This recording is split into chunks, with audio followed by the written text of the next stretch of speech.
Hello and welcome to Make Real Estate a Ball. My name is Dominic. I'm Greg Ball, broker owner. And today we're going to talk a little bit about the seller representation or the seller agreement or listing agreement. Greg, can you maybe just talk us through that a little bit to kind of get a sense of what that truly means to people? Yeah, so when you're going to list your home, obviously you start the process, you interview 1, 2, 3, you have a favorite realtor, you start that process and select someone to market and list your home for you under a contract.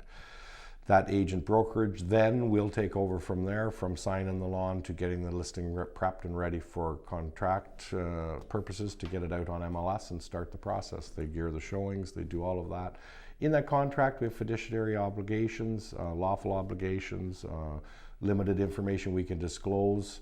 From there, we simply work hard to get that house sold through the system and contacts and networks we have. The biggest skill we will bring to the table in most cases is the negotiating skills. Dom, as you know, that's what we're paid to do. Our job is to get you the best, do the best we can do for you in that contract.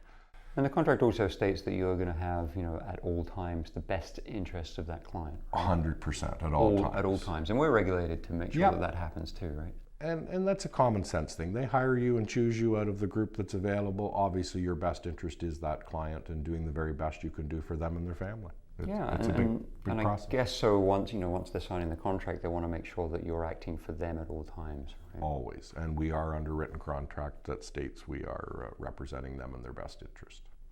So it's quite important then, the seller agreement or the listing agreement. A lot of people know it's a listing agreement. That seems to be the most common term that's used out there.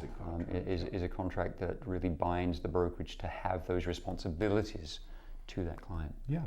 Things you tell us we cannot disclose unless it is a material fact, obviously a death in the home or that there's 4 feet of water in the basement. Some of those obvious ones we cannot keep quiet, but obviously motivation for selling, reasons, that stuff is to be kept. So disclosure also is important, right? It's in the contract. Okay.